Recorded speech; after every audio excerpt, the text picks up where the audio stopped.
Well, I've got 6:04 and we've been sitting at 16 attendees for a couple of minutes here, so I think we're going to go ahead and get started with whom we've got. Again, I'm David Solomon. I'm the city engineer, and we've got some panelists with us this evening. We've got Serena Moore, our project manager.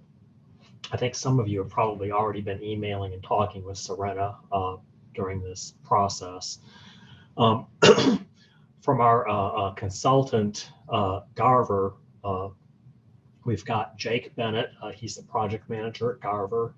And then we've got Quinn Spann, the senior project manager from Garver. So between the four of us, hopefully we'll be able to answer your questions this evening. And of course, if you throw us something that we can't answer this evening, we'll get back with you. I just want to go over some meeting procedures. I want to let everybody know that the meeting is being recorded, obviously for record-keeping purposes.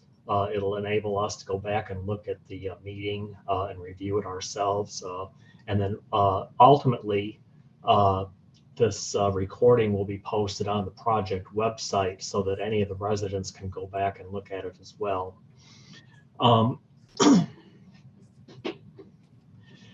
We'll start out with the city staff giving everyone an overview of the project. And then once we've gone through that overview, then we'll open it up for question and comment. We're going to try to keep the meeting under 90 minutes, but we will try to answer all the comments and address any concerns. The purpose of tonight's meeting is simply to receive input from the residents of Indian Oaks about the project. We're going to, we'll receive and note all the comments and questions. Like I said earlier, we'll try to answer questions to the best of our ability based on what we know today. If there's anything that we can't answer this evening, somebody, Serena or I, will get back with you, once we have an answer individually, and or else we'll post information on the website. All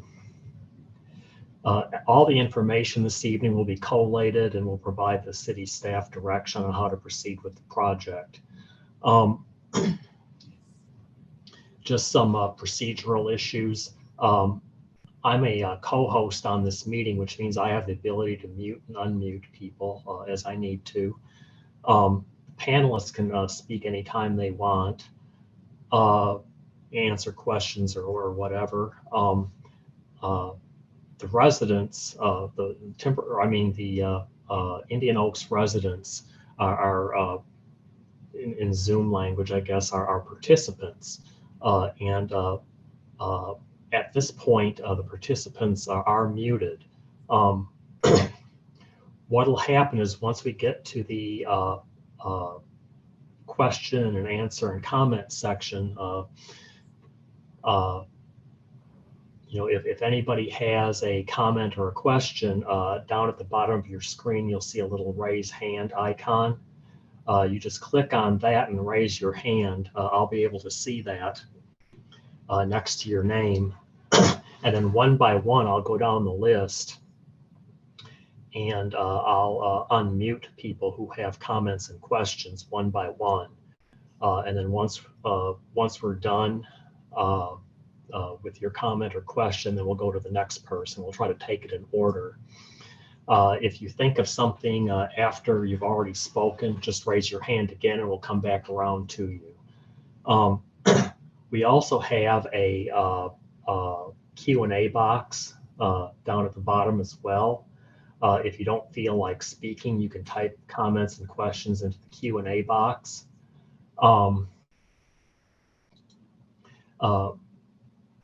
And then we'll address those comments and questions from the Q&A box after we've had the verbal questions and comments. Again, all questions, whether they're written or verbal, will be addressed in some form or fashion. I do want to remind everyone that all typed comments can be seen by everybody in the meeting, so they're not private. Just a heads up. Obviously, in the interest of respecting everybody's time, if somebody else asks a question that's similar or the same as one that you want to ask, try not to be repetitive on that. One thing kind of a necessary evil here. Obviously, we don't want foul language, name calling, personal insults, accusations, and we don't want people monopolizing time on a single topic. If I feel the need to, I can mute people if I think they're taking up too much time on one topic. And again, if you've got specific needs or we can't answer your question this evening, we're more than happy to talk to you one-on-one over the phone, email, or in person. So with that, I'm going to turn it over to Serena and Jake, and they're going to cover the overview of the project. Okay. Well, hi, everybody. I'm Serena. I'm hoping everybody can hear me okay. David, can you hear me? Everything okay? Yes, okay. Sometimes I have issues with my microphone, so I'm just making sure. So basically, I want to go over the streets that we're going to be covering. I don't know if we want to put the map up or if we're good just kind of going over just the general streets. So the ones that we're going to be covering in this project are going to be Babbling Brook Drive, which goes from Buffalo Bend to Valley Parkway, Little Fawn Court, that's the entire court, Babbling Brook Court, from Babbling Brook Drive to the end of the court, Silver Cloud Circle, so the entire thing, Firewater Circle, the entire court circle, Buffalo Bend Drive from Wanderlust to Valley Parkway, Wanderlust Drive from Buffalo Bend to Spring Creek, Spring Creek Lane from Wanderlust to Valley Parkway, and Sweet Springs Court from Wanderlust to the end. As far as a basic background, in 2015, the city of Louisville approved Proposition 1, which allocated funding for a bunch of different street projects. And the Indian Oak subdivision, phase 1, was identified within this group of streets to receive the funding for rehabilitation. Obviously, the residents, as residents there, you know, it has drainage issues and has had pavement failures over the years. February this year, we awarded a contract with Garver to design work on the improvements. And because we're tearing up the street and we're going to redesign it, we decided to go ahead and replace the water and the sewer lines along with this. It's just a general background of kind of what we've decided to do. So we'll move on to a general project description. So based on what we have heard from residents over the years, we have been asked to maintain the look and the feel of the neighborhood, what it currently looks like. And we have no current plans to install sidewalks, curbs, or gutters, or any additional storm drainage in this area. We're keeping the ditches that is there. So our current budget does not include any of these items, no curbs, no gutters, no sidewalks. We will be installing new sewer and water lines next to the existing lines to minimize any disruption in service. So if there are any planned water and sewer outages, we will notify you at least 48 hours in advance. That is not to say that you will not have any outages. That may happen. We're going to try to minimize those as much as possible. Although some of you have talked to me and said your sewer and your water is functioning perfectly fine and you don't think it shouldn't need to be upgraded. Those lines are about 35 years old, maybe 40 years old, which is about the typical lifespan of a pipeline. And again, I think I've said, since we're basically pulling up the streets, it makes sense to look at these lines now rather than to wait for them to actually fail, go back and tear up a newly poured street. And so because that makes sense. It's pretty much a city standard practice. We just, if we're replacing a street and the pipes are that old, we go in and we just do that. So our plan as of now is to replace a total of about 6,200 feet of your existing asphalt pavement. It's about 24 feet wide with side ditches, and we're going to put in a new concrete street, no curb, no gutter, no sidewalks. And we're going to improve those side ditches for you, hopefully get that drainage working correctly. The drainage, we are not going to be asking for any more property. It's limited to what we already have. Unfortunately, we do not have funding or even the right to enter private property, which means that we are not going to be doing any work on the drainage behind the homes. That's all private drainage. And I know that a lot of you have talked to me, you have issues behind the homes and in your backyards. This, unfortunately, is not going to take care of any of that. That's all private. We have noticed, and I know you've noticed, there's several ponding issues, and we're looking at trying to solve those for you. There are some specific locations we've identified. I don't know, Jake, do you want to speak to what you've discovered?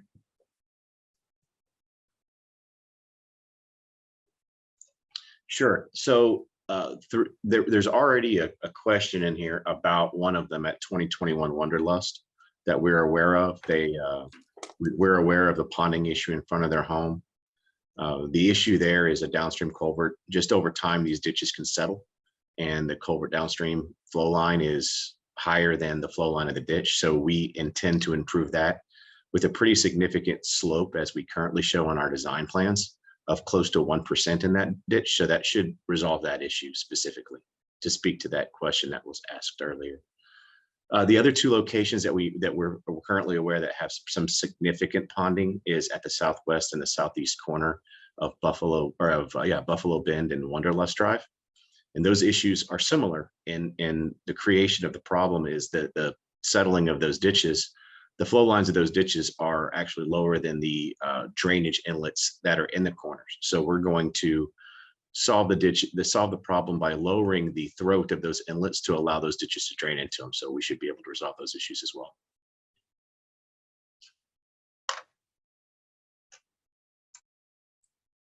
Okay. So that's the basic overview of what our project plan is right now. I mean, obviously there's more to it, but that's just kind of a high level look. As far as where we're going from here, again, kind of basic. Right now we're at about 65% complete with the drawing. So we have, a good idea of where we think we're going to go. And a lot of it will depend on what we hear from you guys today. We're expecting to get to about 90% sometime this spring of next year.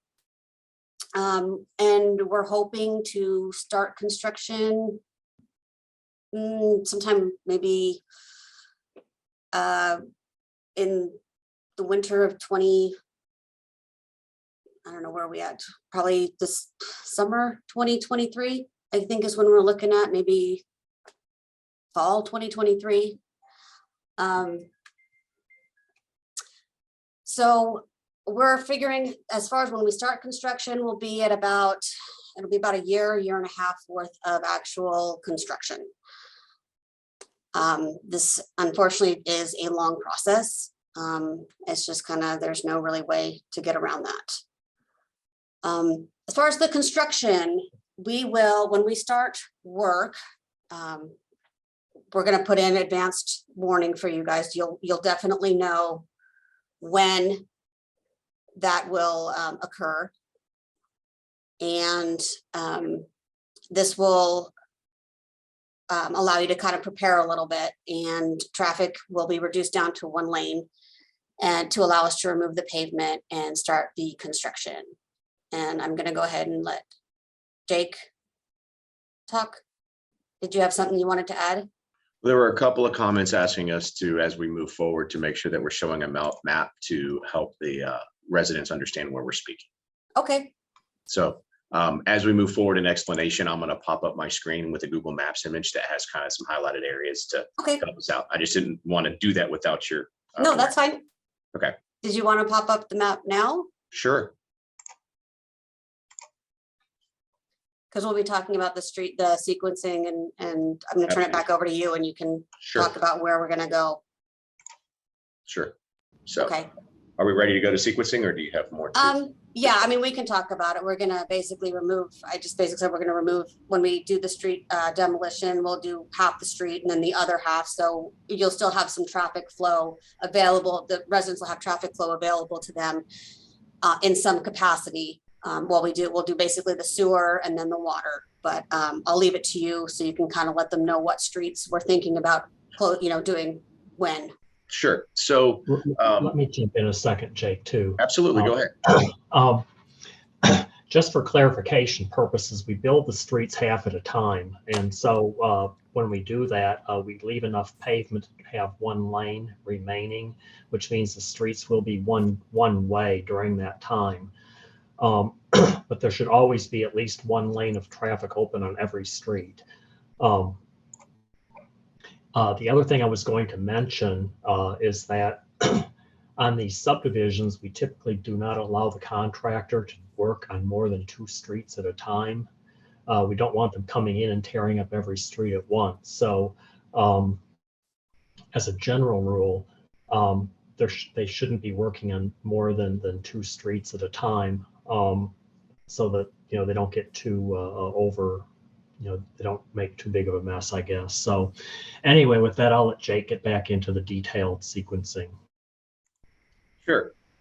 So as they mentioned, we're going to start. What's the most important in our construction is making sure we're taking care of the downstream part of the sanitary sewer, since it's fed by gravity. So we want to make sure that the outfall is corrected first, and then we'll work our way back. So as you can see, we have, everyone can see my screen, guys? Okay, good. So we have kind of 3 individualized areas here. We got this northern section, we've got Firewater Circle, and then we have the rest, the Wanderlust, the Spring Creek, and the Buffalo Bend. So the way we're going to intend to start doing this and having no more than 2 streets constructed at one time, we would probably start here with Babbling Brook and have that as a one-way operation at the same time doing Wanderlust. The reason why that is we have the sanitary sewer tie-in on Babbling Brook here near Buffalo Bend, and then the sanitary sewer off of Wanderlust is down here in this location. So it's going to be very important that we start with these 2 going on. From there, the Babbling Brook sequencing, we will sequence these 3 one at a time. And then over here, we'll likely go with Spring Creek after Wanderlust, and then Buffalo Bend Drive, and likely finish up with the Spring Creek Circle at that location. Firewater Circle will be able to be phased independently of either 2 if there's a free space to go ahead and have this one knocked out, since their traffic is independent of these 2 locations as well.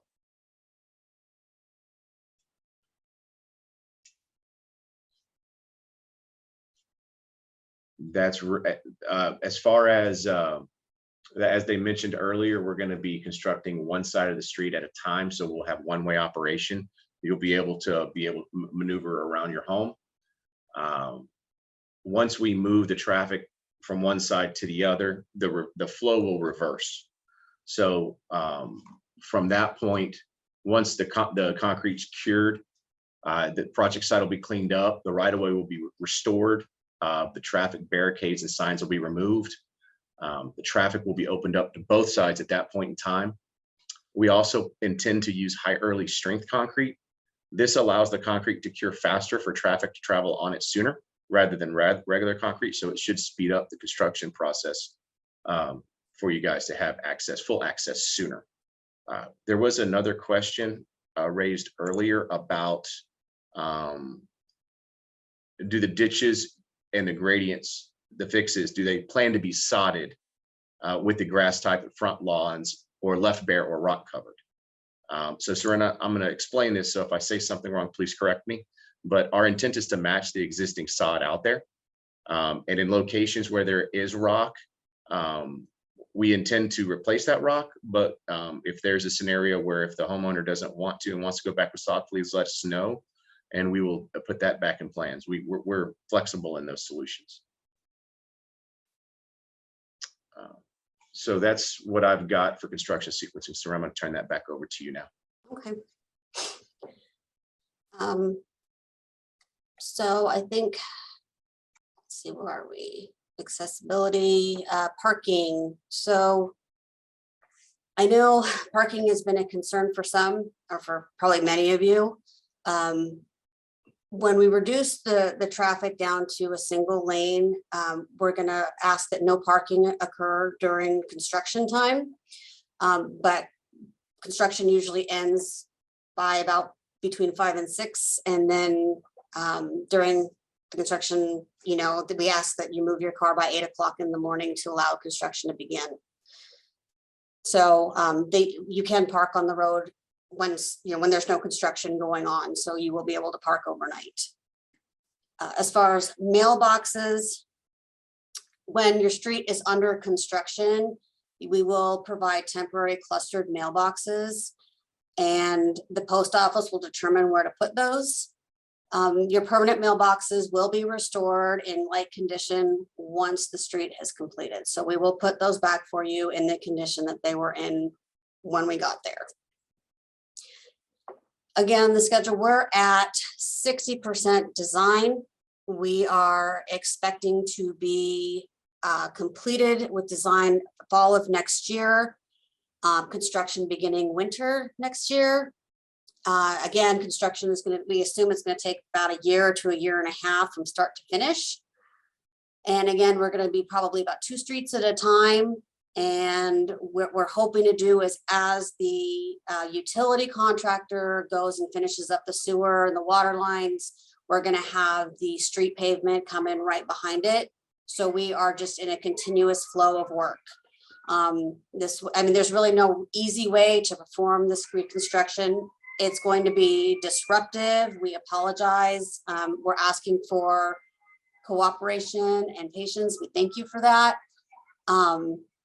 And again, I know it's going to be very disruptive. It's going to be dirty, messy. We are hoping that by the end, it's going to be definitely worth it. You will have drainage, you will have nice streets, and it will be left in a way that everybody will be happy. So I guess I can turn it back over to Jake, if you have anything to say. No, I think we've covered everything. I've been watching. We've had some questions pop up. Mm-hmm. One person had asked me to go through the sequence one more time. Mm-hmm. So I'd like to go ahead and do that. That way it'll have been hashed over a couple of times. So as I mentioned before, and as David mentioned, that we're going to have no more than 2 streets under construction at one time. The most important thing right now in our phasing is to make sure that we're connecting the downstream of the sanitary sewer first. So that's going to indicate that Babbling Brook Drive between Buffalo Bend Drive and Valley Parkway. So this street right here is going to be constructed first, along with Wanderlust Drive from Buffalo Bend to Spring Creek, because there's a sanitary sewer crossing outfall in this location approximately right here. So Wanderlust and Babbling Brook will go first. Once Babbling Brook is completed, we will then sequence the 3 courts adjacent to Babbling Brook as its own sector. And then in the Wanderlust sector, we would then come to Spring Creek Lane and Buffalo Bend after Spring Creek Lane, and then Spring Creek Court lastly in this sector. Firewater Circle its traffic is independent of these two zones, so we will phase that in its own phase. So hopefully, going through that again, that gives you guys a better idea, or if you have any further questions, please let us know. The next question on the board, Serena, is one I believe would be best for you to answer, and they're asking, will we be allowed to access our driveways? And you're on mute, just so you know. I've lost my mouth. I lost my mouse for a minute. Will you be allowed to access your driveways? It will depend on where the construction is in the street. I mean, as far as walking to your driveway and walking up to your house, yes. As far as driving up to your house, if they're doing construction work, you will not be able to drive on it. They will cover, I mean, we're not going to leave open ditches because that's a safety issue. They will cover any exposed like holes or trenches. Those will be covered with steel plates. I don't know, David, will we allow them to drive up to their driveway over those plates? I think, Yes. yes. Yeah, the residents should have access to their driveways most of the time. Just during There construction. there will be short periods when they're actually doing construction work immediately in front of your home that you may not be able to get in and out of your driveway. But unless they're working directly in front of your home, you should have some sort of access in and out, even if it's like Serena said, even if it's over a metal plate.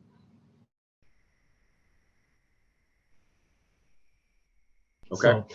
So, Jake, unless there's some, I haven't been looking at the comments, but I see there's quite a few of them. We typically cover these after we go through the verbal comments, unless there's something that's germane to the existing conversation about access. Okay, fair enough. I don't see any on my screen right now. Right now, we only have one hand raised in the attendees for Miss Margaret Brown. Okay, well, let's go ahead and start the question and answer. I'll start unmuting people as they raise their hands. And then once we finish the verbal comments, we'll go back to this list of typed questions and try to answer those one by one, at least the ones we haven't already addressed. Sure. So I'm going to go ahead and I'm going to unmute Margaret Brown.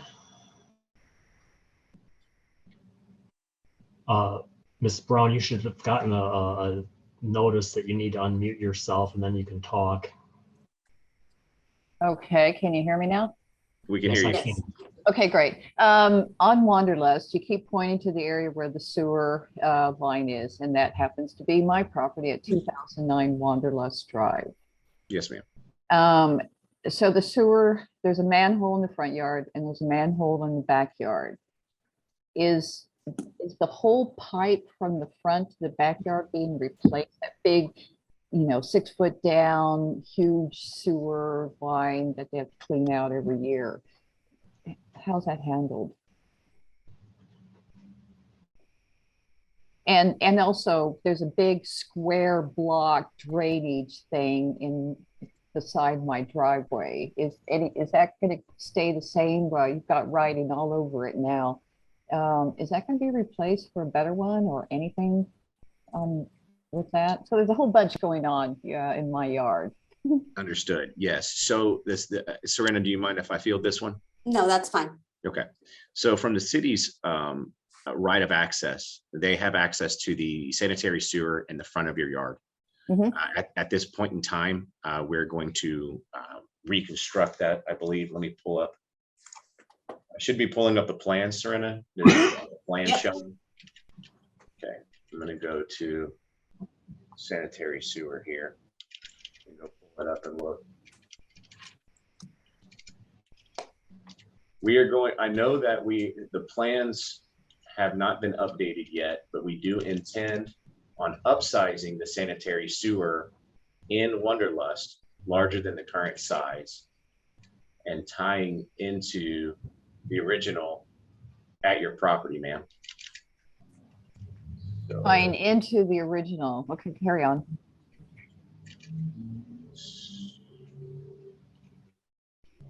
Wanderlust.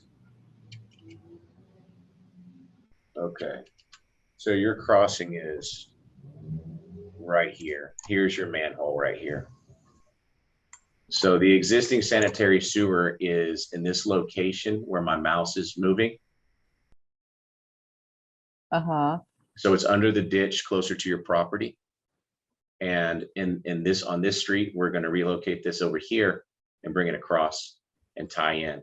So from this manhole back, Yeah, we don't have any current plans on making any improvements downstream of this manhole.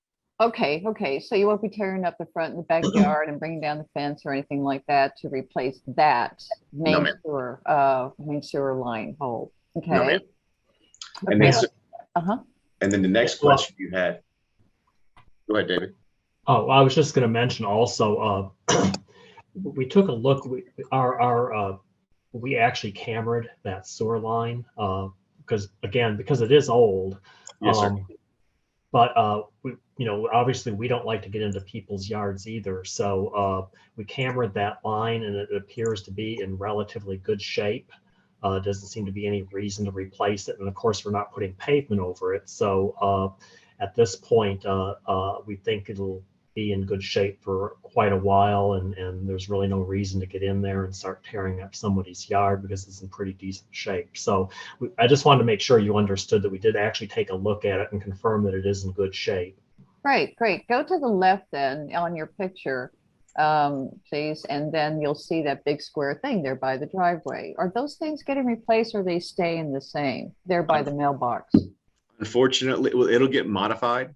I believe, let me go find in the plans. I believe this one's getting modified in order to improve the drainage in the area, but it must remain there.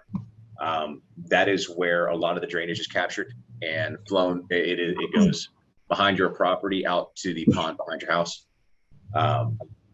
So let me pull up the storm drain real quick. I think actually it goes across the street and then heads down to a pond that is behind 2010, 12, 14, about 2016 Wanderlust, I think. So here's Not 2016, but 2000, probably 11 or 13. Yeah, go ahead. sure. So here's the inlet. We call this an area inlet or a Y inlet. Those are the terms that we use in the industry. So your area inlet right here, we're intending on leaving. We're not reconstructing. It is going to stay. The area you're referring to on the other side of the street is right over here. And that is the beginning of the storm drain line. So the storm drain begins here. Actually, I take that back. You're at 2009. So yours is right here. I Right. was incorrect. My And it goes apologies. across the street and then it heads to. That's correct. Yeah. So there's a Y inlet across the street here, a Y inlet here. They connect and they flow off this way. What appears to be in the yard of 2013 Wanderlust. And then that heads out to the back behind into the pond. Right. That sounds good. So that square cement drainage thing you think will be replaced with kind of a prettier one or a newer one, right? It's going to be reconstructed, yes, ma'am, in order to improve the what we call the throat inlet, the elevation at which the water enters the inlet. It is going to be reconstructed in order to improve the drainage. Okay, and it seems to me that driveway aprons, I'll call it, the section that I think the city owns will be replaced on everybody's driveway, the very end section. Is that right or wrong? We are going to, at this point in time, we are proposing to replace driveways beyond the existing culverts under the driveway, which is going to be necessary in order to make sure that we're improving the drainage so that everything flows correctly. Got it. Okay. Thank you for answering my questions. I'm done. Absolutely. You're welcome. Okay, so right now, there are no other raised hands. Yeah, there are no other raised hands. So if nobody else had, oh, okay, now we do have some, so that's fine. I'm going next to Deborah Bernard. Okay, Ms. Bernard, you should be able to unmute yourself. Okay, good evening. I just wanted, Mr. Bennett, could you please restate what you said about replacing a portion of driveways? Yes, ma'am. Mhm. So you know, as everyone, most are aware, there's some drainage challenges in the area, and in areas like this that have front yard ditches, settling can occur, soil movements can occur, and that causes ponding. So we're looking at a holistic way of making sure that we have minimum grades in most areas in this area, in this neighborhood, we don't have that challenge when we go and reestablish the grades. So in order to do that, we will be having to remove and replace the existing culverts underneath everyone's driveways. That'll give you a new culvert. We're verifying sizes. Some, not many, but some will be upsized to be larger culverts. Most are going to remain the same size. But the most important thing is that we're going to be able to put those culverts at a grade that's going to allow water to flow more efficiently. And we'll be removing the ponding. Okay. Okay. We do have quite a bit of water that collects there at the end of our, the lower part of our front yard. Yes, ma'am. And yeah, we're very excited about the construction, although we know that it will be messy. We're very excited about having that taken care of. Excellent. Excellent. That's all that I have. Thank you. Yes, ma'am. You're welcome. Okay. Next, I'm going to somebody named Craig. There we go.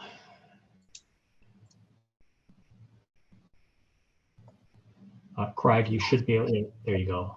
Yep. Can you hear me? Yes, sir. Yeah. All right. Awesome.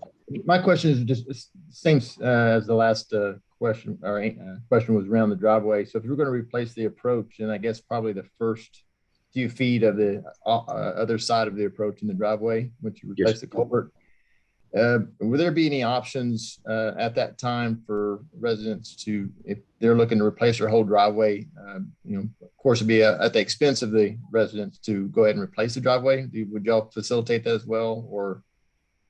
Because I need to get my driveway replaced, and I don't want to, you know, spend the money to replace it and have it dug up and, you know, redone during this project.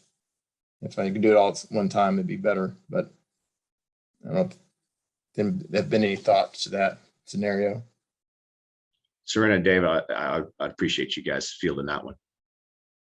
We're talking about the driveway past the right-of-way line. Right. Yes, sir. Okay, well, we generally would not do that with our contract. However, we do allow residents to make their own private arrangements with our contractor while they're out there. Okay. So if we can help you arrange a meeting with our contractor once we have one. And if you can come to a suitable arrangement with our contractor, typically they'll give you a little bit better price than normal because they're already there. Right. Right. We have a lot of people do this when we do a subdivision. Okay. Awesome. Thank you.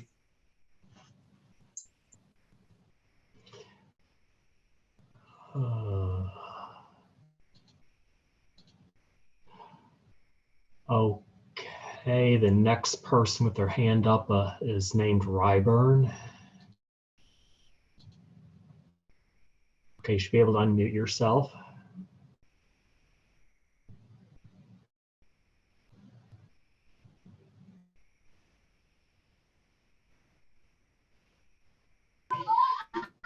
I apologize here. We are Yeah. actually I'm sorry. We're at 2013 Wanderlust Drive. And I'm sorry, we were trying to address the increased drainage to the back. Okay.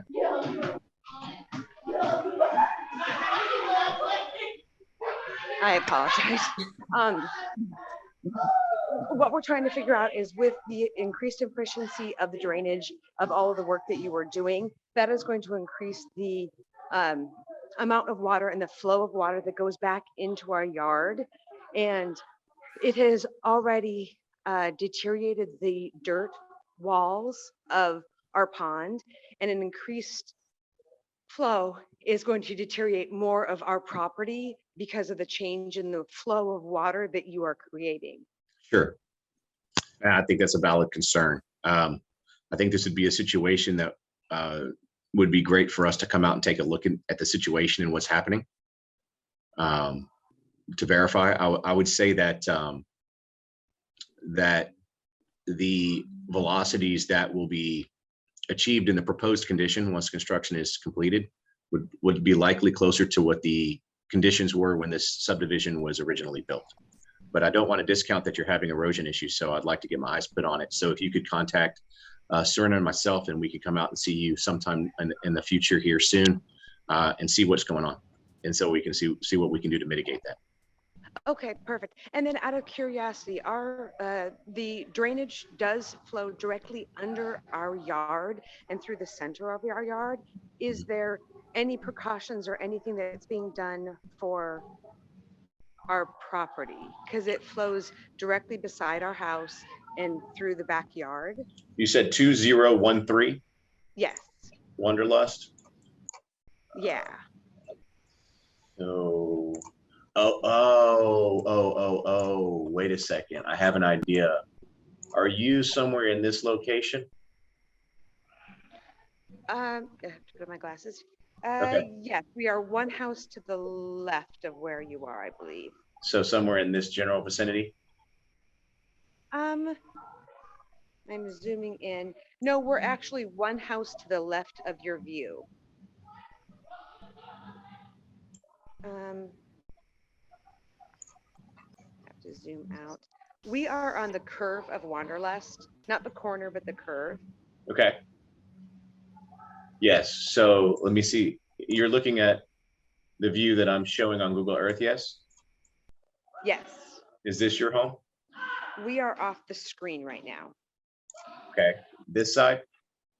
Right-hand side, Yes. So, probably right where the green line meets the border of the picture. right. Come down this way a little bit. Directly across the street. Right in this zone right here. Okay. So you're saying that the water in this area right here is coming That's us, right? through here. Okay. So go ahead. Oh yeah, so that is us. So we are actually we're kind of straddling two drainage points, and one of those goes directly underneath our yard and out Yes. to the pond. Yes. So the intention here originally was for water. So we have different design year events, so different rainfall intensity values that we use to make an analysis, right? This neighborhood was designed for what we refer to as a 25-year event.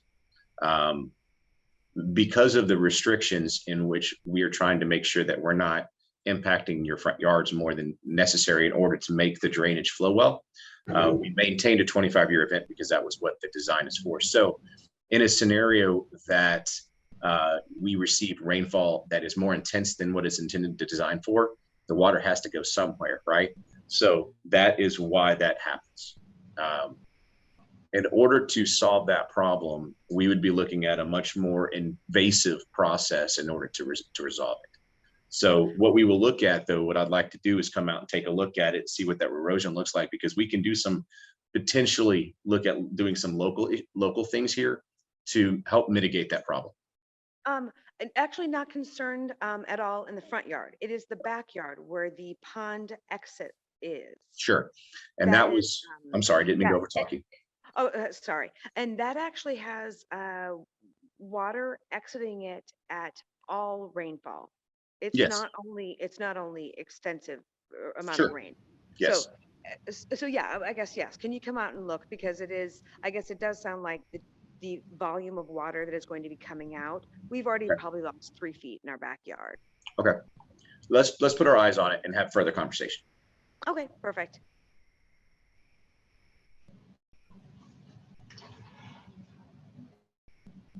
Okay. The next person with their hand up is Peggy Gutierrez. You should be able to unmute yourself. Hi there, can you hear me? We can hear you. Oh, yeah. Okay, great. This is Chris, I'm Peggy's son. Okay. So on your map there, Jake, Yes, we sir. are the house directly across the street. And you were pointing out, you're like, oh, is this the house? Yes. So it just got me kind of thinking, what is the plan here? Obviously, there's a big, ditch that's been dug many years ago when we moved here back in the early 80s. Is the idea, you also mentioned something about larger culverts. Does that affect any of this here? I can look at our current plan. Let me pull that up for you. So we are looking at this location here, and it appears as though that we are replacing that pipe with the same size pipe at your location, that it was sized appropriately. Oh, great. Okay. Yes, sir. And then so I guess to follow up on that, and I wrote this question down, but since I have my hand raised, I guess I'll just Sure. quickly ask it. You mentioned that there's portions, I guess, of Wanderlust where the water doesn't flow like it should. Does that mean you're going to have to dig deeper in some lots to make the grade more efficient? So that's a complex answer because it's not a one size fits all. Okay. So, some things happen. I mentioned a couple earlier. So soils move, they expand, they contract. That can lift culverts. And when that happens, now the culverts are higher than they were originally intended to be. It has nothing to do with the ditch or anything, but because soils, especially clay soils, which we have a lot here in North Texas, they can push things up, and that creates ponding, right? Because then the water can't get into the inlet or the pipe to flow downstream. So some of that is just resetting the grade. Sometimes if the grades that were original just weren't efficient enough and water flows too slowly over time and over a long period of time, you can have sediment. And when you do that, now you're creating a worse condition, and that just happens over time. That's a natural condition of these kinds of neighborhoods. 30 years from now, they're going to have to regrade them again. It's just a function of having front drainage like this. So also in some areas, they will be needing to maybe get a little bit deeper. And none of the ditches that we're doing are going to have significant changes. It's really just cleaning them up and making sure everything is hitting the correct elevations. Got it. And doing so, like our sidewalk, for example, I don't know if you were to pull up the Google image again. I can. Yes, sir. You can see, this back to the right, the sidewalk there goes. So would you be in the event, and again, I don't know what you plan on doing. That's what we're trying to learn more. Mhm. But if you were to, come in and try and make this deeper, and again, we don't know if you're going to need that there yet, I guess, but what would you do with the sidewalk then? Replace it with the same, or how does that work? So I think that we have a couple of questions there. So in this scenario, in our current plan, your sidewalk is right here. Okay. So we're showing to reconstruct it in order to put a larger opening of an 18-inch RCP. So the same size pipe that is going under your drive, we intend to put underneath your sidewalk to allow water to go through. Oh yeah, that's a lot larger. Yes. So now to your point, Serena, please step in on this as well. One of the challenges we're going to have, and it's not just going to be in your property, but exposed aggregate can be a challenge. What is that? So let me pull up the Google imagery. You see how it looks like little rocks on the top of the concrete? That's right. That's called exposed aggregate concrete. So what ends up happening is they pour the concrete, and then before it completely cures hard, they remove the top layer to expose some of the aggregate in the concrete. The unfortunate thing is there's no way to simulate 30, 40 years of aging. So, and this is where Serena can chime in. We can come back with an exposed aggregate. It will not match. I spoke to a contractor yesterday on another project about something similar to this, and they said they tried so many other ways of staining it, dyeing it to try to make it look like that. And the landowner, there's just not. We can come back with exposed aggregate, but you're going to have two different colors of concrete. The other option is to come back with a smooth concrete within the limits of reconstruction. Either way, you're going to end up with two different colors of concrete. Serena, if you have anything to add, please. Yeah, I guess the question would be, how do we take care of that? In what regard? So, I mean, if you guys come in and just and make that a larger, because clearly that's not the same size hole. If you look back toward the driveway, it's going to be much bigger. Yes, sir. Right? Mhm. And so, in doing that, you're gonna rip up part of the sidewalk, and then I guess from your point of view, from the city's point of view, I guess what is the best way to handle that? Do you guys think, in terms of aesthetics?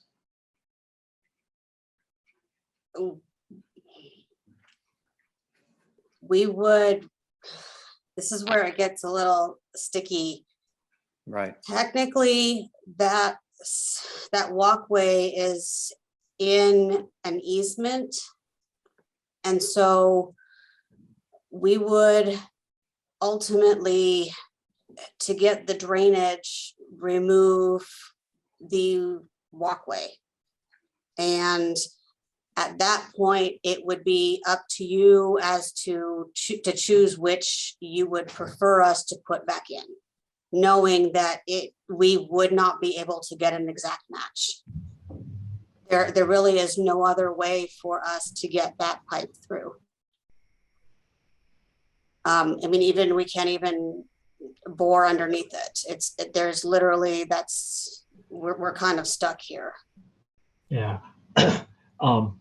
Yeah, basically where we're at with this is that we have to remove the sidewalk. There's no question about that, so we can fix the drainage. And we'll leave it up to your preference whether you want us to go back with exposed aggregate or plain concrete. But regardless of what we do, it'll be a different color.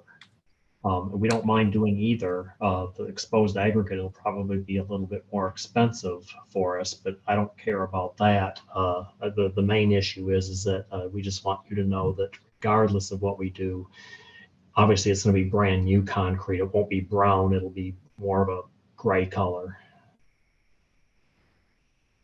Right. And you mentioned moving mailboxes. You can see the mailbox we have here is somewhat intricate. So how does that work? You can remove that without breaking that apart, or you'd have to break that apart? Let me answer that because we're actually working in another subdivision with a similar issue. Of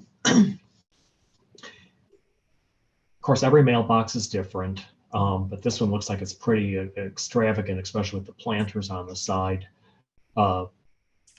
We have not had good luck picking these up and moving them. We've tried, but inevitably, they end up falling apart. It doesn't mean we won't try, but we will. More than likely, we're going to have to rebuild it, and we're going to do our best to rebuild it with the similar materials, and we'll put the planters back and everything just the way it is. And our contractor will do their best to recreate what's out there today, assuming that they can't move it and store it somewhere. Got it. What's the best way? Because I've got a lot of questions, and I don't want to take up all your time. But what's the best way that I can visit with you offline about the scope of the project, specifically with our yard?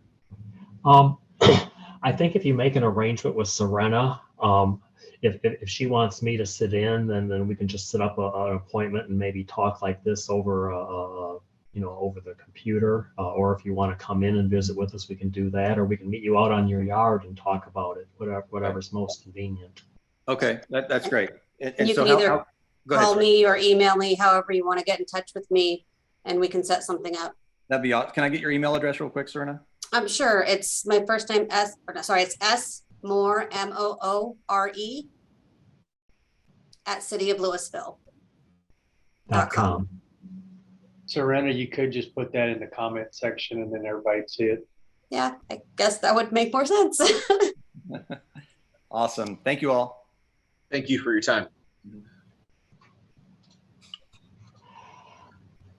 Okay, right now I do not have any other hands raised that we haven't already spoken to. Now let's see.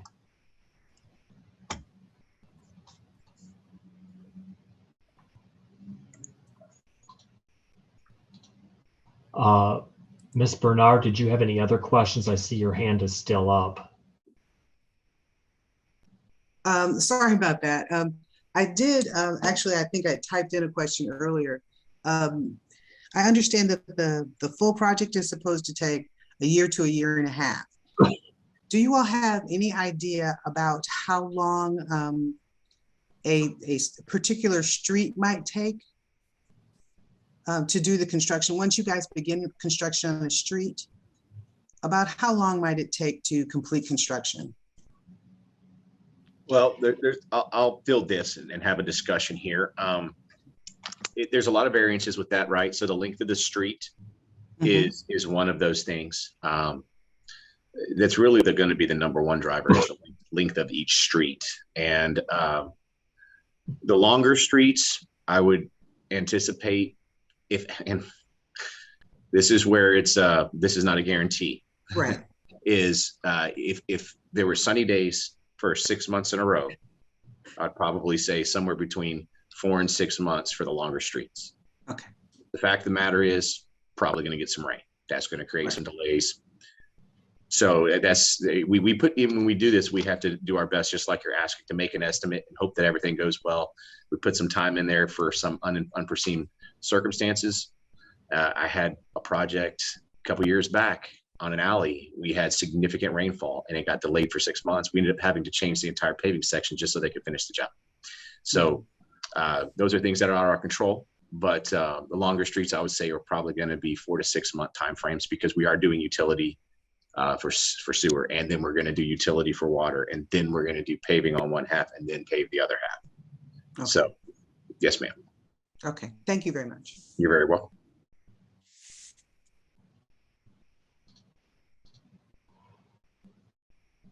Okay, we have a hand raised, Stony Stone. Yes, hi. I typed up a question, but I thought it's probably just so much easier to talk. Sure. Instead, so appreciate that. I'm in the back of Firewater Circle, 1108, and we have the culvert, the ditch is in front of my house, and then basically terminates, I can't see it, on the other side of my driveway, and I think it goes into an underground inlet to go past my house. So I just wanted to know, yeah, I'm right next door to that. You're in this home right here? I am. Yeah. You met me out in the field when we were out there walking it that one day. That's right. Yeah. Okay. Yeah. I remember. Yes. So I just wanted to understand changes as it relates to what runs in front of my house in that first section of the driveway, and maybe anything else you think we would want to know. Well, I can, so you're speaking specifically to drainage is your main concern? Drainage. So I understand you're going to go concrete. There's no curb, no sidewalk. And really for me, I think that's the big change, right? I think my mailbox will be in your way. So just want to understand drainage. Sure. As it relates to. So this is your property right here. So we're looking at reconstructing the culvert underneath your sidewalk and reconstructing your sidewalk to our conversation earlier. And all of the existing storm drain that is going underneath is sized appropriately and is intended to remain. Okay. The culvert in front of my house, no major changes to it, just maybe some cleaning out. Correct. Everything else planned. Okay. That's correct. Okay. I think that's all I had. Thank you very much. Appreciate it. You're very welcome. Absolutely. Okay, I've got someone named Hanson. Hi there. This is Marlita Hanson. It doesn't really, I guess, matter. We're at the corner of Buffalo Bend and Wanderlust, and the portion that you mentioned at the beginning is one of the places where water pools. So we're very excited about this effort. I'll just say that. You have also mentioned that you'll be removing mailboxes and putting them back where you can. Yeah, we're one house in from that corner there. I assume that ours is one that would have to, so we're not that house with the next door, that one that you can barely see on the left there. Yeah, that's us. I assume that we'll have to move the mailbox and put it back. If we wanted something, if you had to do that, if we wanted to change our mailbox, would there be an opportunity for us to work with someone to do that? I assume there's a chance that these get damaged and whatnot as you move them, so. Serena or David, I think that would be a great one for you guys to feel. Yeah. The city will pay to replace the mailbox in a similar condition. If you want something different, I guess it depends on how expensive it might be. But if what you want is more expensive than what we've already got out there, we'll work we'll work with the contractor and get them in touch with you and see if they can give you a price for something different if it's more expensive. If what you want is basically the same price, we'll do it. Okay, it has functional difficulties. It doesn't work like we would hope it would, like a mailbox should. So I don't think we'd want anything elaborately different. We just want it to work. So if you're going to have to rebuild it at like quality, we'd like it actually working fully. Oh yeah, no, I mean, no, we'll replace it back in a similar, I mean, similar style, based on what you want. And obviously, we're going to make sure that it works properly, even if it doesn't now. Okay, it was a project that we had on our list for the future, and so I'm basically hearing that I can take that off of my list, and at some point down the road, you all be contacting us when it's going to happen. That's correct. Cool, love it. Okay. Okay. I've got someone named Joe.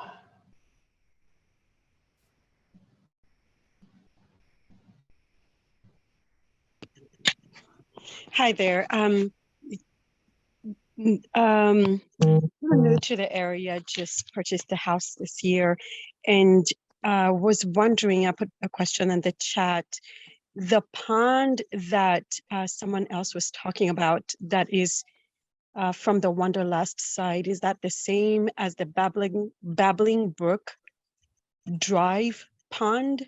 Yes, ma'am. Is it? Okay. Because we're experiencing erosion, a lot of erosion as a result of the rains. Sure. And I suspect we have similar problems. I know our neighbor probably has the same issue as well.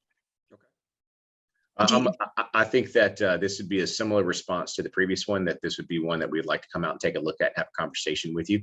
And just kind of see what's going on and see what we can do within our project limits to mitigate your situation if we can. Awesome. Is there an opportunity for you to visit with neighbors on the same Absolutely. Mm-hmm. Okay. We will make ourselves available to meet with who needs to meet with us. Sure. Excellent. Thank you. Absolutely. Oh, and I had another question there. Sure. Sorry. No worries. Thank you. Will there be any changes to the street width, or can we expect that the street will be exactly the same in terms of width? No additional space taken. No, same width. It's intended to be the same width. There are some areas, just to be clear, where asphalt has fallen off from the original width of the road.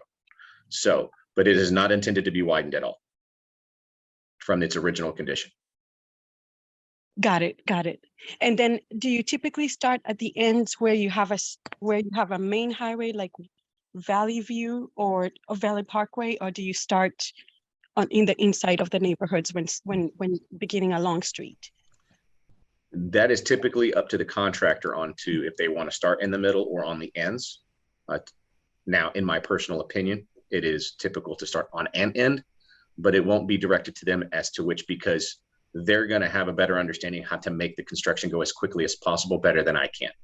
I can give them ideas on how to phase it and why they need to phase it that way, but what we call the means on how they do that, that's going to be up to them because that's their specialty. Excellent. Thank you, Jake, and thank you all. We're really excited about it.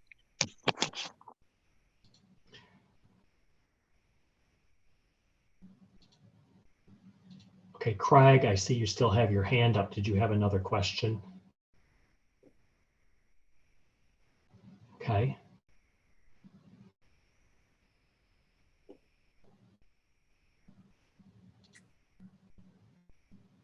No, I don't have a question.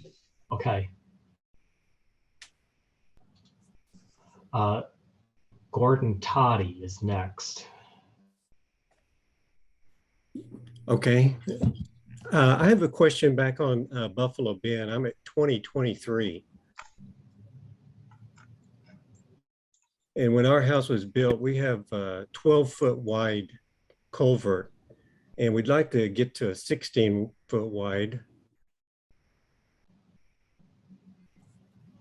You're talking about the length of the culvert underneath your driveway. That's correct.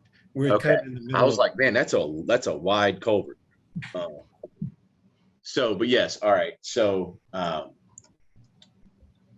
answer your question in short, and Serena or David, please correct me if I'm wrong, but we intend to go back with the same width driveway as that's out there today. Now, I would like to make this statement in general, in our experience, that situations where you're looking to improve your properties, it is going to be prudent for you to have personal conversations with the contractor. Okay. As David said, you would then want to enter into negotiation in a private contract for them to make improvements further than what the plans are going to provide for you. Okay. But to David's point earlier, generally, no guarantees, you're going to get some savings for he's already going to be mobilized and have a lot of equipment out there. So that saves him money. So could you play that? Could you show that on the screen? I can show, absolutely. You just need to help me as to which home yours is. Yes, we're at the middle of the block. You could right there, exactly.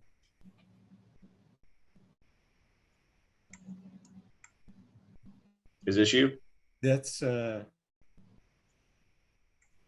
yeah, that's it. But I think on your overhead view, it shows that the driveway's actually been widened all the way up to the culvert. Yeah, see the yeah. And that's been a pain for us because we're limited right now on everybody in the neighborhood's got the wider driveways. Ours was built and then they changed that when the neighborhood was being built, and we wanted to extend our driveway out like everyone else's. But I understand your position on that one. What's the plans for this one? Is it going to be lowered any or elevation changes? Well, that's a deeper conversation that I have to get into actual design information to look at, but I can show you what we're proposing to do. That's what I'm asking. Yes. Okay. Jake, we may at least make a note that he's going to widen the driveway. I will. Discussion with the city. It doesn't make sense to, I mean, we could, I don't know why we couldn't go ahead and, if they're going to widen the driveway with the contractor, then we ought to go ahead and work with the city and talk to them about possibly making the culvert a little longer. That'd be great. Yeah.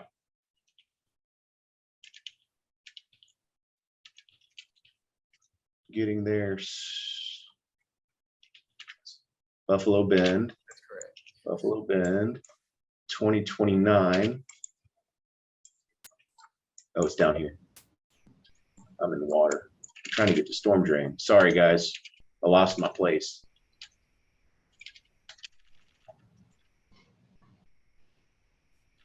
Sure. Please bear with me, y'all.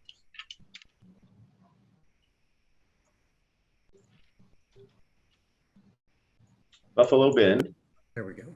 2029 is here. So we are looking at going back with the same exact size you have today of a 12-inch RCP, and it's going to be improved as per our review with the city.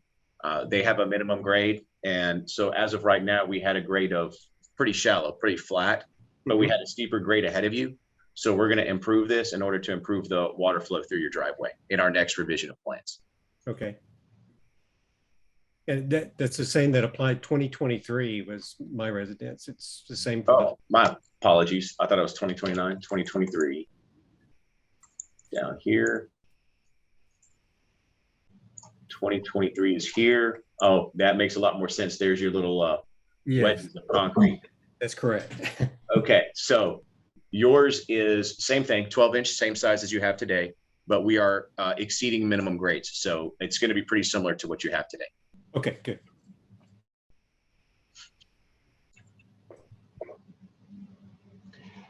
Okay.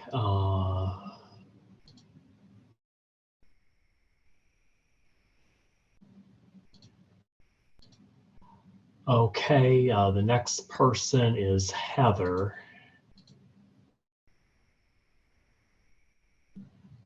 Heather, you should be able to unmute yourself now.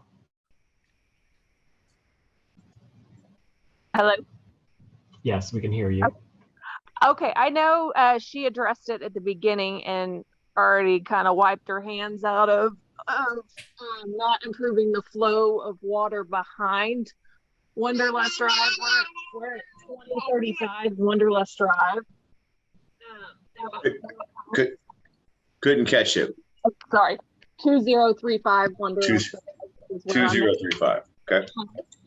And I mean, our front is fine, but we are part of the people that have the runoff and stuff behind our house. And she already said there are no plans to do any improvements on that because it's all private property.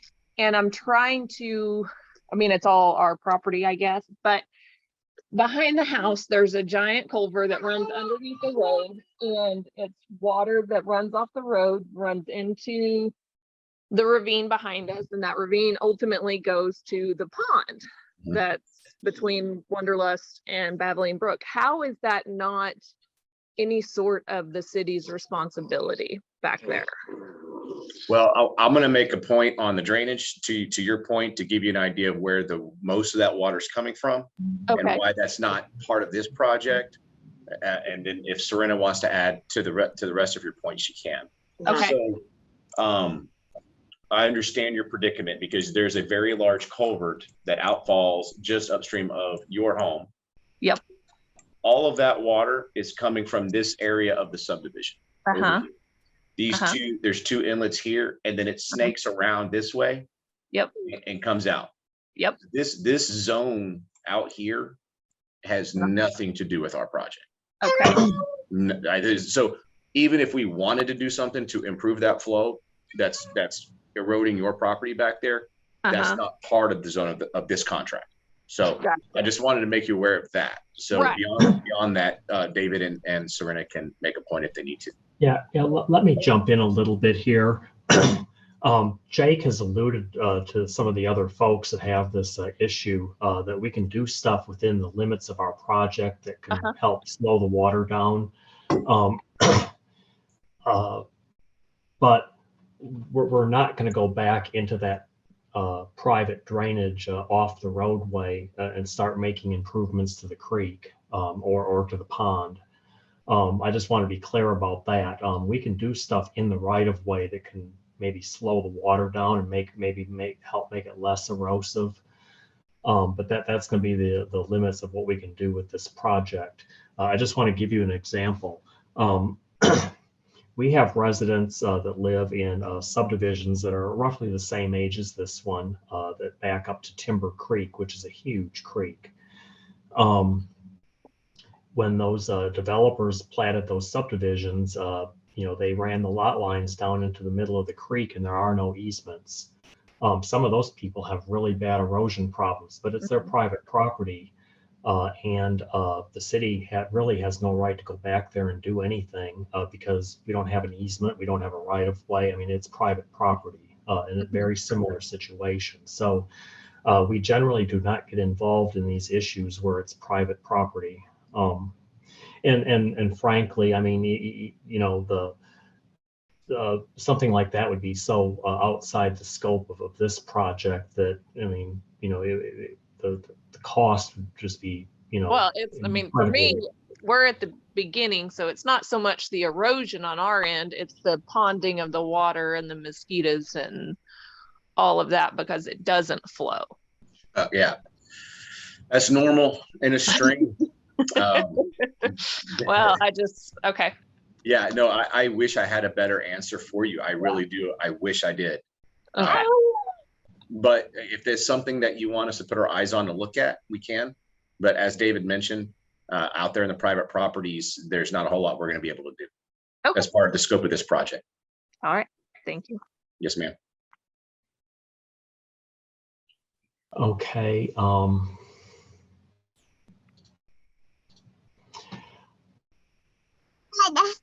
Okay, Joe, you still got your hand up. Did you have another question?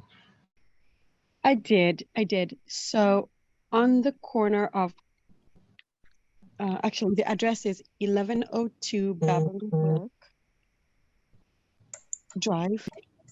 And the question I had was, will the size of the drainage right at the corner, yes, that right there. Mhm. As you can see, it's right at the intersection of Valley Parkway and Babbling Brook. Right there by the, is that a telephone post or something right there? Are you planning to make that a bigger, a larger size of drainage, or what is what plan are we having do we have at this time? Let's take a look.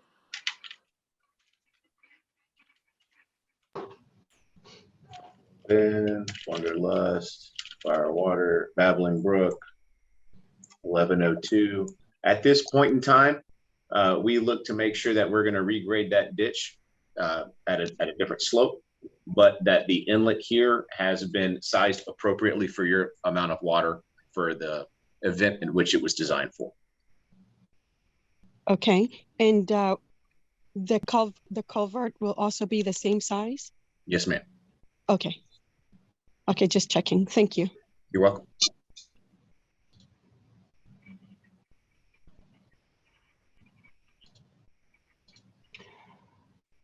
Okay, I've got a Marcus Yerby. You should be able to unmute yourself. Hello, can everyone hear me? Yes, sir. Yes. Hey, so I just wanted to back up. I don't know who the previous neighbor was, I guess, about the pond issue and the erosion issue behind that creek. I mean, I know I've brought it up to a couple of times as far as like the mosquito issues and stuff like that. I mean, is that something that maybe the city can help us financially like improve that, since it is a private drainage easement? It seems like it's going to be a very expensive project, and I don't know how heavy machinery will get back there and be able to fix that issue. But with like the drainage improvements that's going to happen on the street, I mean, that's going to also increase the flow of water that's going to that creek and cause potentially more issues. And you know, long-term look at this, I mean, another 5 years or something, that erosion is going to decay even more, and more mosquitoes are going to happen, and people are going to start properties. And it's just, I think it'd be nice if there was some kind of maybe like follow-up project that could come about to help improve that. Is there any plans of that you guys know of right now, or is it just kind of, this is just for the street?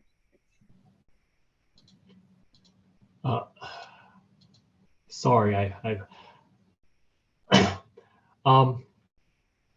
the only time the city council has ever authorized us to go on private property to do one of these types of improvements, it was a very specific issue. There was a situation on Timber Creek where somebody's almost their entire backyard had slid into the creek and their house was in danger. And the city council did authorize us to make improvements in that private creek, with the condition that everybody along the creek in that section had to dedicate an easement to the city. And again, that was a very specific situation because somebody's house was literally in peril of sliding into the creek. So that was a pretty extreme situation. That's the only time since I've been here in 17 years with the city of Louisville that our city council has ever directed us to do so.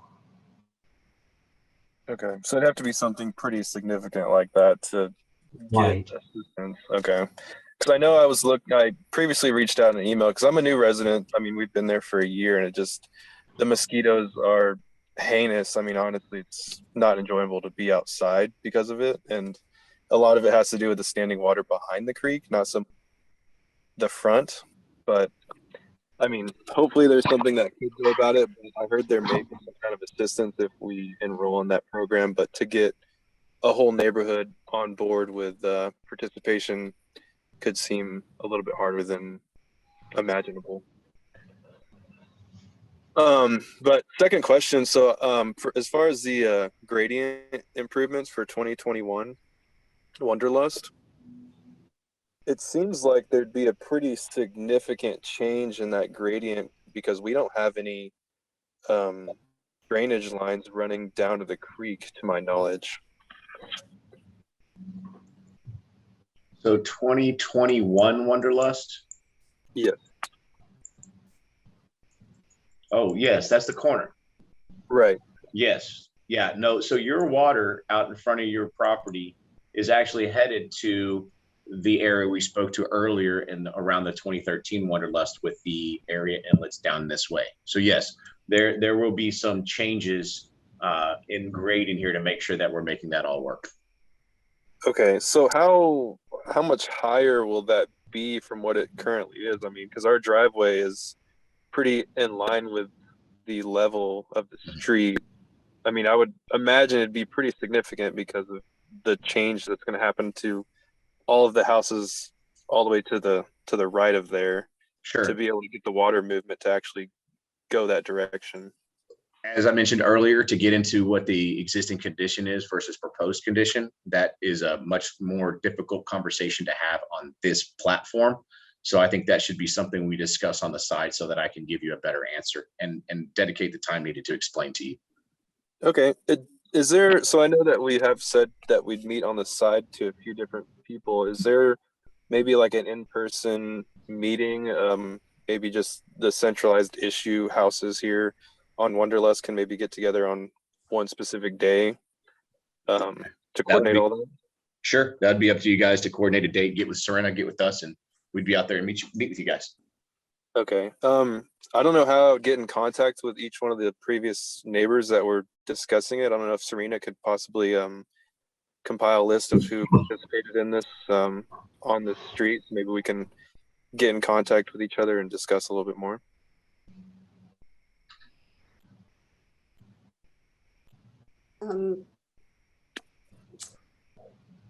I have the addresses.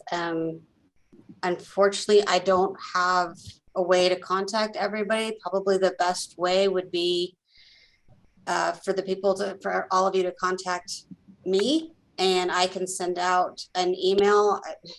State law kind of prevents me from giving out everybody else's email or contact information to other people without express permission. So, I mean, I can set up and I can send out group emails. I just can't, my hands are kind of tied as far as coordinating everybody, getting you all to talk to each other without express permission. There's a lot of privacy issues that come up. I don't mind trying to get like a Zoom meeting and sending out, putting up or sending out an invite. I can't send out everybody else's emails. It's kind of a tricky situation. Okay, no, I understand privacy and everything. So at the end of this presentation, these graphs here will be shared with us. Is there something that maybe would be BCC'd and we could just respond back to you with maybe our house address and say if any, like I'd be willing to give out my information for people on the street looking for the same resolutions? Yeah, I can absolutely send something out. If I have email addresses, I will have my email is up on the website, and I'm trying to figure out how to get this up. I can send out my email address to everybody, and you can absolutely contact me, and I can see what I can get going. Absolutely, I don't mind doing that at all. Having had to coordinate a lot of meetings before, it's probably going to be simpler to just have the one-on-one unless there's a couple of neighbors close, because every time you try to add somebody, that's another complication of the same time and meeting. So my suggestion would be we just try to meet, one-on-one, and then if you happen to have somebody that's next door neighbors, then we can notify them, hey, your neighbor. But my suggestion is going to be each one meet pretty much one-on-one. Okay, that's fair enough. I'll reach out after this and we'll go from there. Okay. I appreciate it. Something that I'm going to mention that's a little bit off topic, but it's related. On many of our subdivision projects, we collect email addresses from people who are willing to provide those. And especially when we get closer to construction and into construction, we send out email blasts to those people who are on our email list. Obviously, that's a voluntary thing. So that's helpful. Just keep that in mind, that we can collect email addresses and create an email list and then do email blasts to those people who want emails. Of course, we blind copy, so we don't share other people's information. So just a thought. Okay, thank you. Excuse me. Margaret Brown, do you have another question? Well, I typed it in. I'm just wanted to cover real quickly. The bricks used for the new mailboxes, I presume they're all going to be the same color. Am I wrong?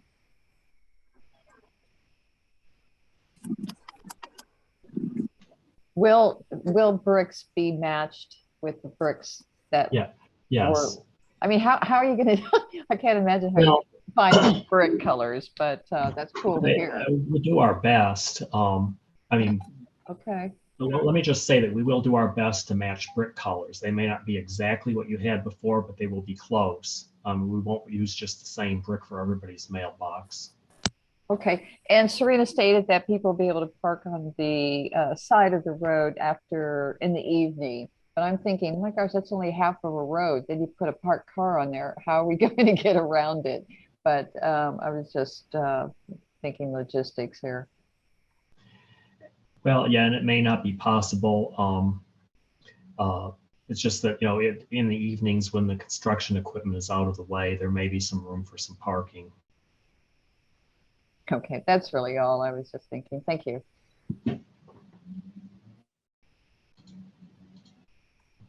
I would just like to add to that, probably the only place you'd be able to park would probably be in the area where it's under construction, because you're going to have to maintain, clear access on the paved portion just for fire access 24/7. So you really would never be able to block the entire road. So it's just going to be kind of questionable.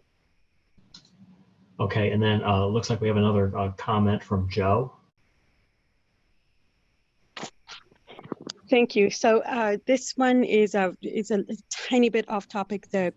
You had mentioned previously the contractor you would be able to connect us with the contractor in case we have needs outside of the scope of the project.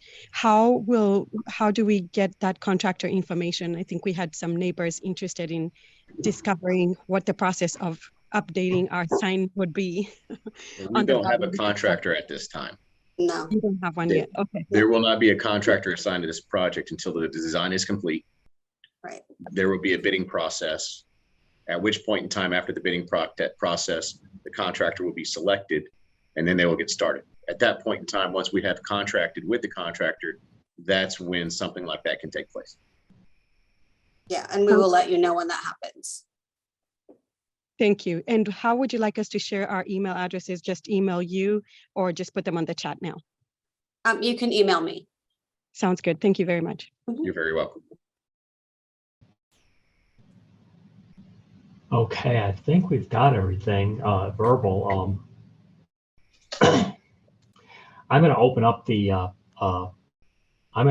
the typed questions. It sounds like we've covered quite a few of the typed questions already, so I'm going to skip over the ones that we've already talked about and just try to cover ones that we haven't.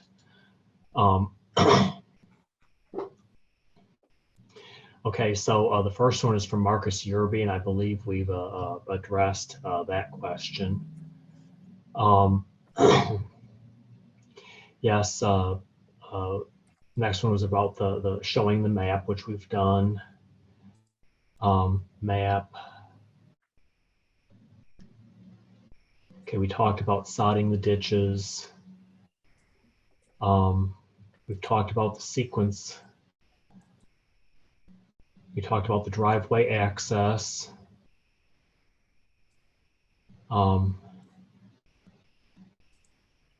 Okay, yeah, we talked about the spots where we have standing water in the roadside ditch. Okay, yeah, a clarification. I think earlier in the meeting, Serena erroneously said that the construction would happen in 2023. It is, we think it'll start. Yeah. We think it'll start in late 2022. Obviously, it will extend through 2023, but we're hoping that the construction will begin in probably late 2022.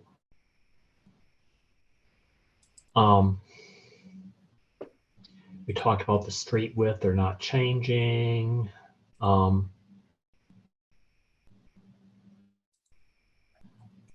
Okay, there was a typed question from Stony Stone, and he was asking about some of the terminology. Can you please explain what SC outfall 2 and boring P6 mean? So those are just notes from me at the beginning of this project. It was easier for me to show that map. So, but I can explain that. Going back out to the map, we have certain markers shown on here. So when we do a roadway, we take corings of the road to understand what's there today and what the soil conditions are. And that helps us design the paving so that we make sure that we have the appropriate strength in that paving to last for a long time. So all of those locations of borings are close to, not the exact locations, where those borings were executed that we've done. And then as far as those outfalls, those are notes for me for design as to where certain outfalls in the region are for stormwater. Okay, thank you. You're welcome. The next question, one that I don't think we addressed, was, will the other streets be redone as well? All houses were built at the same time. The streets that are on the map now are the ones that we're doing. These are the streets that were selected. All of these streets are asphalt, and we've had a lot of trouble with these streets over the years because of shifting soils. So we are going back with concrete, but that's why we selected these particular streets, is they were all built at the same time and they're all asphalt.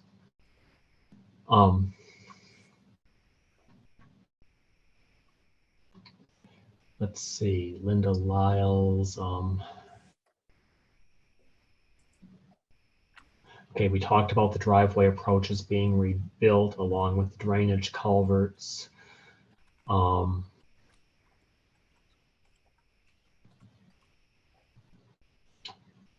Yeah.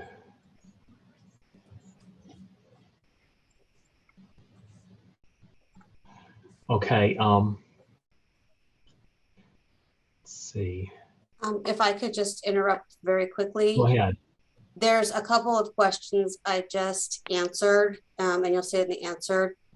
Somebody asked about this being posted, and I posted the link of where this video will be posted, hopefully within a week. And I also, and that was Stacy Ruiz asked about where to find this recording. And so the answer is up on there. And also, I think Joe asked about sharing emails on the chat. My email address is also up there now. Okay, we talked about the time length for each street already, so we don't have to cover that again. Existing drainage ditches.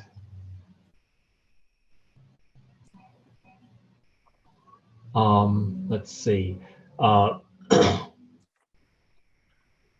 Ryburn asked a question about the increase in runoff.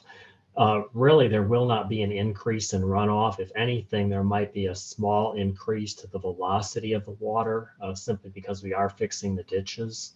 But there will be absolutely no more runoff than there is today. In order to increase runoff, we would have to increase the amount of concrete out there. And we're basically putting the streets back exactly as they are.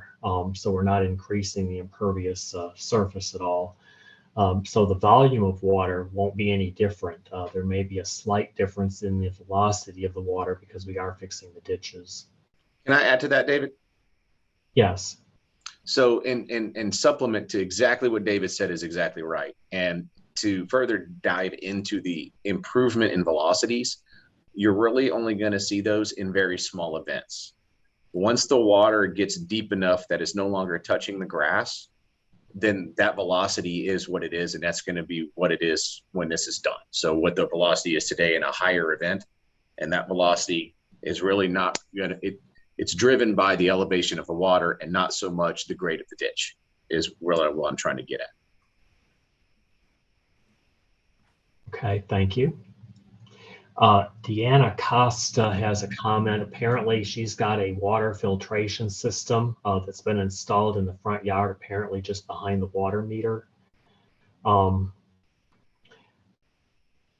I think the general answer is that we're going to we will replace the meter, but we won't go beyond the meter. Now, I don't know where the filtration system is, and we'll take a look at that. But in general, we should not be bothering that filtration system because we shouldn't be going back that far. Ryburn asks a question about sprinkler system. I'm assuming that some of these homes have sprinkler systems that extend into the roadside ditch. That's fairly common. If that is the case, those systems will have to be cut off and capped temporarily during the construction. And the contractor will have a sprinkler system subcontractor that will come back and repair those. And will definitely make sure that they're operational before the project is finished.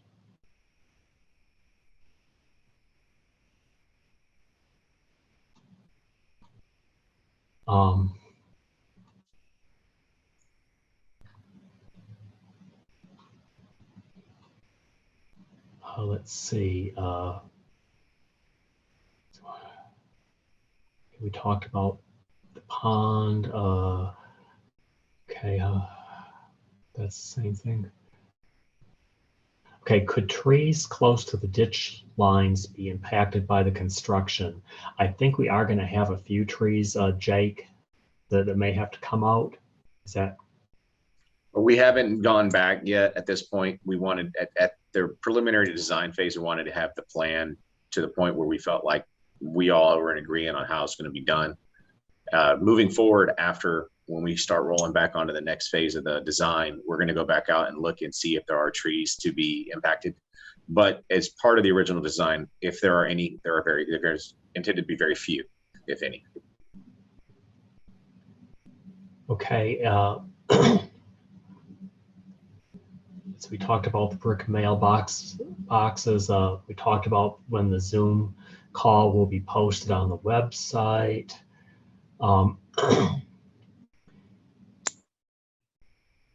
If we currently have if we currently have grass in the ditch, can we switch to gravel? I don't know necessarily about gravel, but we can talk about alternate materials. When we get closer to the final design.